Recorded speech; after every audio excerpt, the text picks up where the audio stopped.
Hello everyone, today I'm going to show you how to use PayPal for group payments.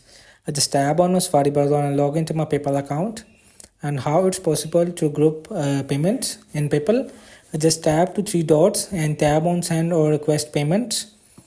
So after send or request payments, inside the option here send payment to. So if you want to send by your family, just write a name, username or email or mobile number. So right now I will only one contact this Philip Widman, because this is was my last receiving payment.